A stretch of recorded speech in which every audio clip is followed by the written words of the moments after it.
Paz a vosotros, hermanos en Cristo Jesús. Gracias por darme la oportunidad de nuevamente compartir el mensaje para este miércoles. Reciban un saludo, nuevamente, paz a vosotros. Antes de iniciar el tema, hermanos, me gustaría en primer lugar hacer oración para que este tema siempre nos ayude en nuestra vida cotidiana y lo que hay que rectificar, lo que hay que también disciplinar, sea para bien. Inclinemos nuestros rostros. Bendito buen Padre Celestial, agradeciendo tu grande bendición.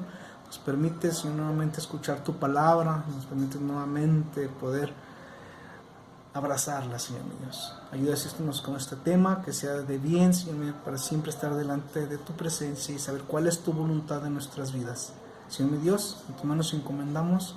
Y bendice a cada uno de mis hermanos que van a ver este tema, Señor Dios, a través de la tecnología. Gracias por regalarnos esto, en el bendito nombre y sublime de tu Hijo muy llamado Cristo Jesús. Amén.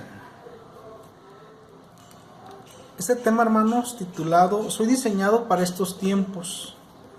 Siempre tenemos un propósito. Hoy en día, cuando escuchamos la palabra de Dios, su mensaje, el pan para el alma, nos sirve para nuestra mente, corazón y disciplina del cuerpo, disciplina en pensamientos, en gestos, vocabulario, pero también en lo auditivo, lo que debo escuchar.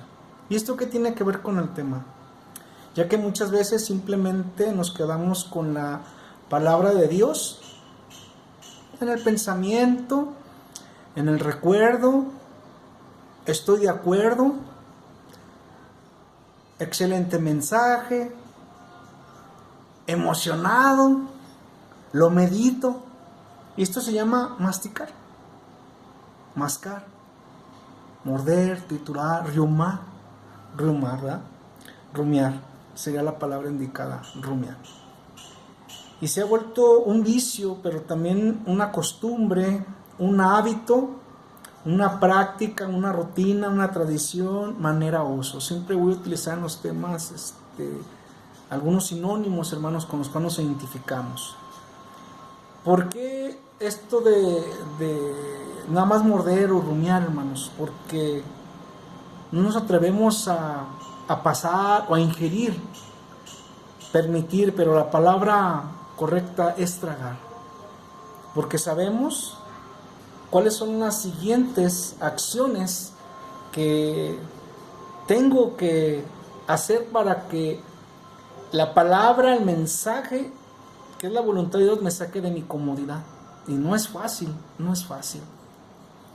Hoy en día hay un ejemplo a través de unas personas que les llaman deportistas, ¿verdad? Estos deportistas llevan a cabo dietas, consumen ciertos alimentos, ciertas proteínas para poder rendir en una competencia. Y si no rinden esas competencias, pues no hay excelentes resultados y hay estragos, hay metas no cumplidas, hay mediocridad, pero tampoco no hay triunfo. Pero como cristianos, Dios nos ha diseñado para un propósito y muy bien dotados de su palabra, hermanos, de su palabra en nuestra vida, pero también en alguna de nuestras etapas, en nuestra vida espiritual, nos hemos promovido a nosotros mismos y no dejando que Dios nos promueva al 100%. Carecemos de bendiciones a la mitad por nuestros propios esfuerzos y no por lo que Dios nos da en su bendición al 100%. Y esto es desgastante, hermanos. Porque cuando me rindo ante Dios para que me promueva, me fomente, me ascienda, me mueva todo de acuerdo a su voluntad, estaré en paz, en gozo y bendición y todas las facultades y características del Espíritu Santo, hermanos. Y para esto hay unos ejemplos que para ser llenados de esta parte de Dios, estas características de Dios, hay dos ejemplos bíblicos a la luz de las Escrituras. Pero de acuerdo a los nombres que le da el pueblo de Israel a Dios, como Jehová, el Shaddai, hoy vamos a tocar este punto, donde un nombre le dan el Shaddai, que tiene por resultado o significado poderoso, suficiente, todopoderoso, abundante y generoso. El primer ejemplo, hermanos, que vamos a ver y vamos a examinar por un momento las circunstancias bajo las cuales se reveló a este hombre llamado Abraham. Y esto se encuentra en la luz de las Escrituras. Te voy a invitar a que tomes tu Biblia en el primer libro del Antiguo Testamento, en el capítulo 17, verso 17, verso 1. Y siendo Abraham de edad de 99 años, aparecióle Jehová y le dijo: yo soy el Dios Todopoderoso, anda delante de mí y sé perfecto. Y pondré mi pacto entre mí y te multiplicaré mucho en gran manera. Amén. Un hombre llamado Abraham, un hombre que muchas veces lo conocemos como el padre de la fe, deja su morada, su familia y amigos, porque Dios le da esta orden. Emprende un viaje largo y peligroso, sin saber a dónde iba. Dios le promete tierra, pero también mucha prosperidad. Pero también una misión espiritual. Avanzado de edad, como lo acabamos de mencionar en el verso 1. También cuando todo parecía, estoy parafraseando, hermanos, en ciertas cosas importantes para poder desarrollar este tema. Pero cuando todo se parecía que era demasiado tarde para tener una descendencia, humanamente hablando, sucede algo lo que ya conocemos. Y para que esta promesa de descendencia se cumpliera, también tuvo que pasar mucho tiempo. Toma las cosas en sus propias manos Abraham con Sarai. Nace Ismael de una mujer llamada Agar. Por voluntad del hombre, por voluntad de la carne. ¿Por qué? Porque se estaba desesperando, pero más no de Dios. Dios permite que pasen 13 años después de que nace este jovencito llamado bebé Ismael, ¿verdad? De Agar. Y aquí es cuando Abraham dice adiós a toda esperanza, adiós a toda descendencia, a toda familia. Demasiados años para un hombre con 100 años, una mujer de 90, y que en su dado momento se haya dado a luz o haya nacido este baby con principios de enfermedades. A esa edad la testosterona en el hombre deja de trabajar. Ustedes lo saben, todos los varones, pero también en la mujer dejan de trabajar los genes como deben de ser, los cromosomas ya no son los correctos y ya hay dificultades, hermanos. Entonces hay faltante de calcio, hay faltante de virilidad, hay faltante de fuerzas. Pero algo importante aquí, hermanos, se va toda esperanza y toda fuerza. Pero hay una cita en el Nuevo Testamento. Vayamos a este libro llamado Hebreos, capítulo 11, verso 11. Hebreos capítulo 11, verso 11. Por la fe también la misma Sara, siendo estéril, recibió fuerza para poder concebir simiente y parió aún afuera del tiempo de la edad, porque creyó ser fiel el que lo había prometido, el Todopoderoso. Fue cuando entonces Dios se reveló a Abraham como el Shaddai, el Todopoderoso, el suficiente, el abundante, generoso. Primero que nada, es suficiente para dar nueva vida al cuerpo humano y mostrar en su gran poder su generosidad. El prometedor, nuestro Creador, poderoso y dador de dádivas, a Abraham y a Sara tuvieron que aprender lo que Dios promete y que solo Dios puede hacer. Y que la promesa debería cumplirse por las obras, no por las obras de la carne, sino por las obras de Dios. En primer lugar, hermanos, Dios trabaja en nosotros para vaciar todo lo que estorba para su obra. 2, Hasta el nombre nos cambia. Génesis capítulo 17. Génesis capítulo 17. Miren hermanos cómo son cambiados sus nombres. En el verso 5 dice así: y no se llamará más tu nombre Abraham, sino que será tu nombre Abraham, ¿sí? Porque te he puesto por padre de muchedumbre de gentes, ¿verdad? Pero también el de Sara, en el verso 15, dijo también Dios a Abraham: a Sarai, tu mujer, no le llamarás Sarai, mas Sara será su nombre, princesa.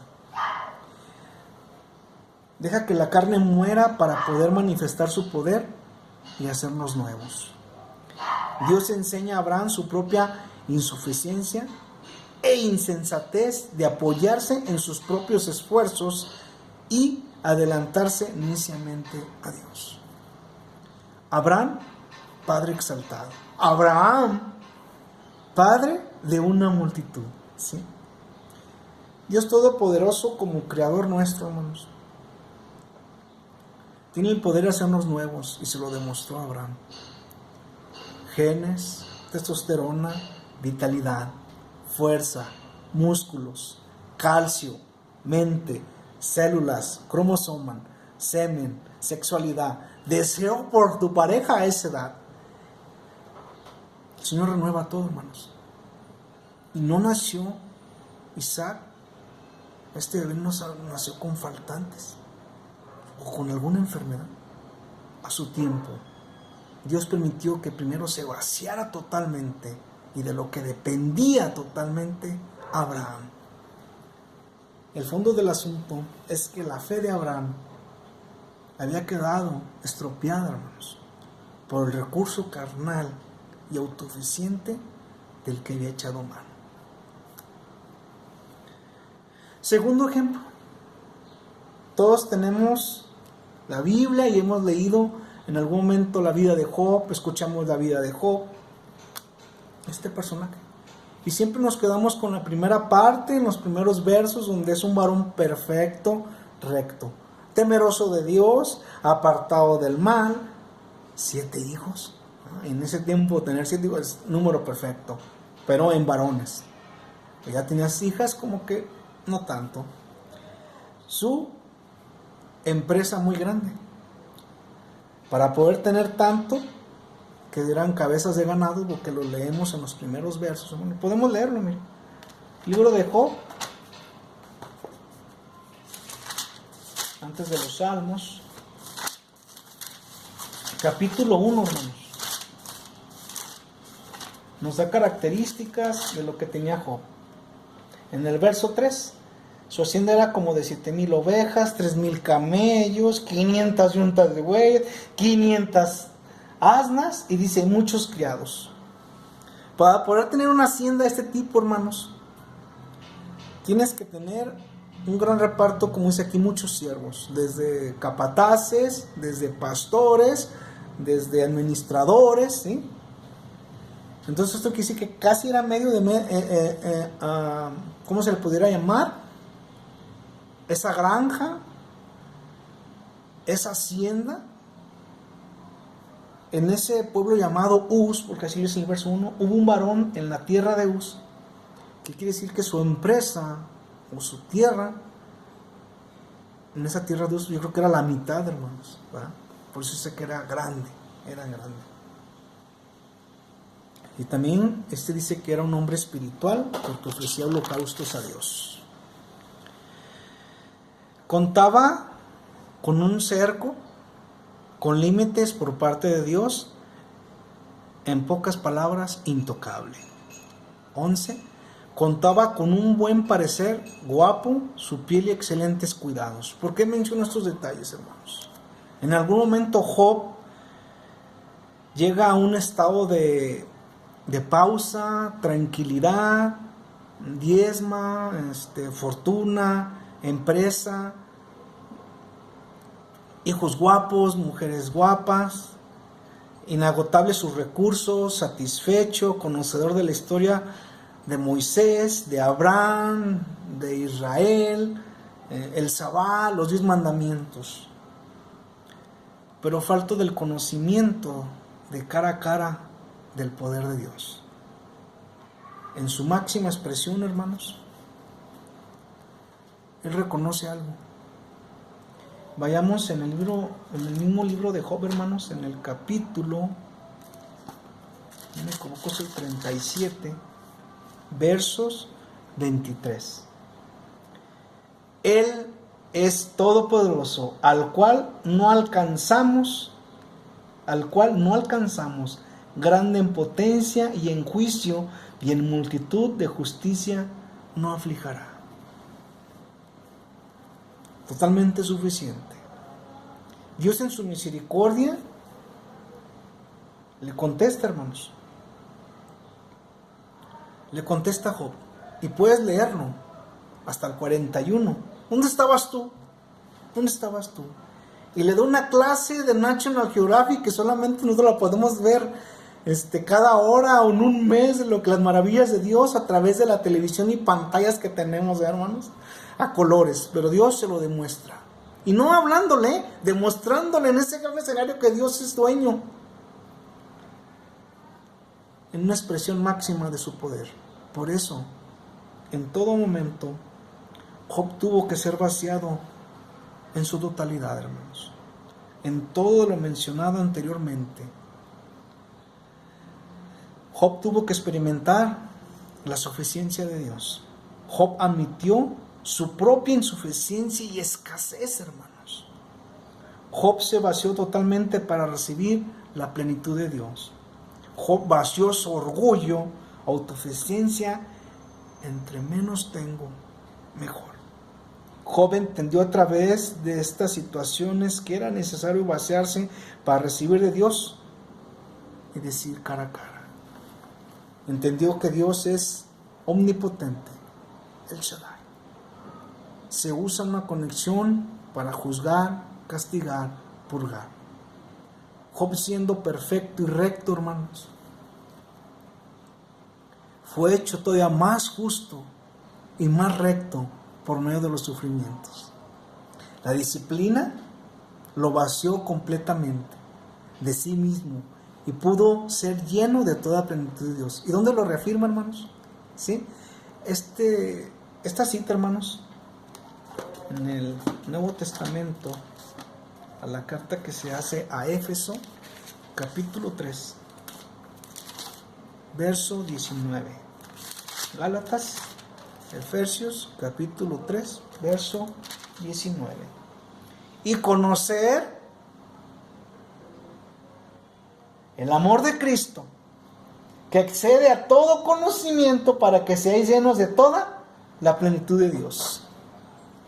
Y pudiera decir Job algo, hermanos, que tú y yo hemos escuchado. Yo nos vaciamos para recibir esa plenitud de Dios. Pero algo dice Job, hermanos, algo hermoso. Y lo has escuchado. Capítulo 42, verso 5. De oídas te había oído, mas ahora te ven mis ojos. Porque al final Job, hermanos, fue incluso mucho más bendecido y abundante y más fructífero que su principio, su génesis. Y que Dios, con el cosmos, dueño del cosmos, ordena nuestras vidas.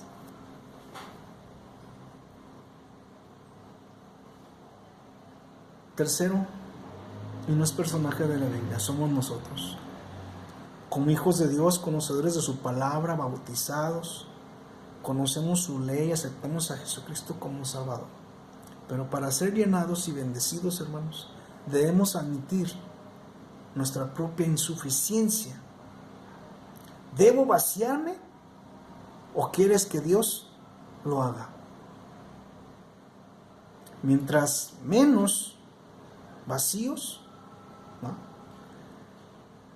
menos bendición puedes derramar de Dios. Necesitamos vaciarnos. Entre más orgullo, más autosuficiencia, menos frutos podemos llevar.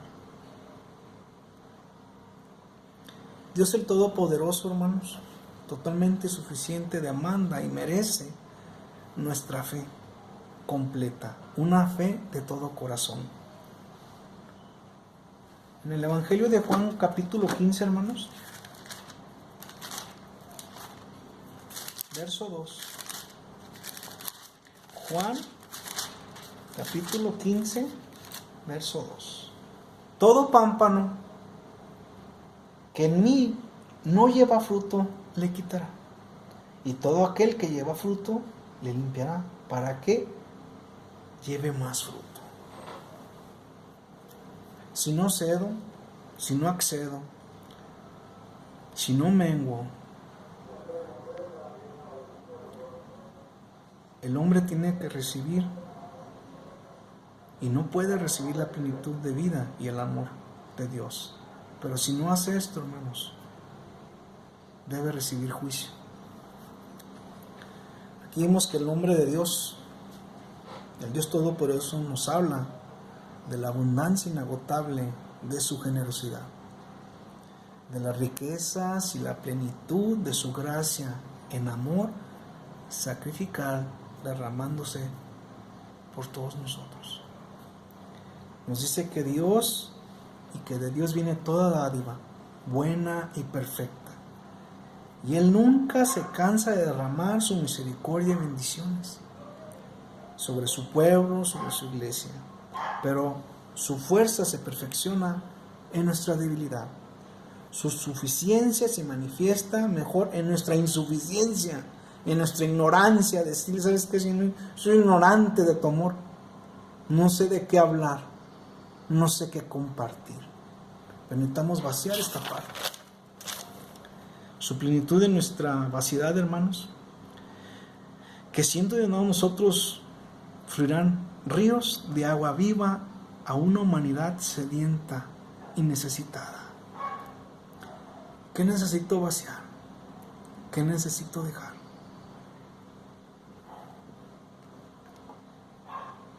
¿Cuál ejemplo quieres, hermano?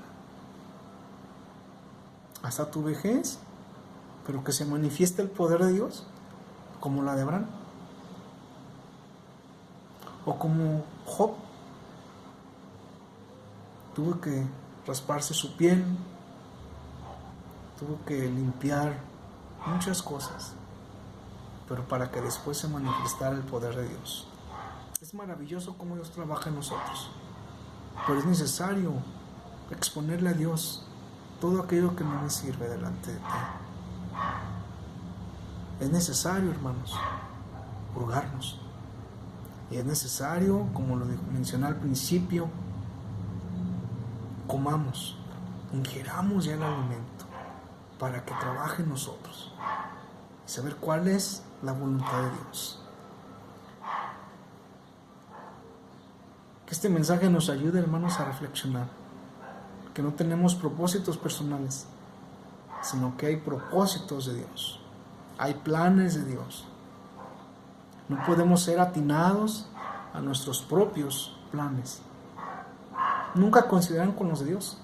¿Por qué? Porque no sabemos si no estamos empapados de cuál es su voluntad en nuestras vidas. ¿Cuál es tu voluntad, Padre mío? Prepárame para recibir. Prepárame para cuando me quites. Prepárame. Hermanos, vamos a terminar este sermón con una oración para honrar a nuestro Señor Jesucristo.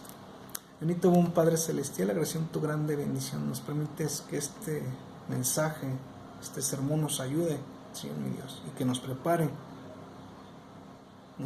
como estos dos personajes bíblicos, pero también el poder que tiene la sangre de Jesucristo, de nuestro Salvador, tu Hijo muy amado, Cristo Jesús, que también tuvo que vaciarse a sí mismo para poder recibirlo en gloria, aquel que está a tu diestra, Padre Celestial, y que estamos preparándonos también para esto, para que nos recibas en tu gloria. Señor mi Dios, sé propicio con nosotros y ten misericordia, y gracias por tus bendiciones otorgadas en este momento. Gracias por tu palabra, gracias por tu mensaje, en el bendito nombre y sublime de tu Hijo muy amado, Cristo Jesús. Amén. Reciban un abrazo, un pasavoz, hermanos, y espero verles pronto. Dios les bendiga. Pasavoz.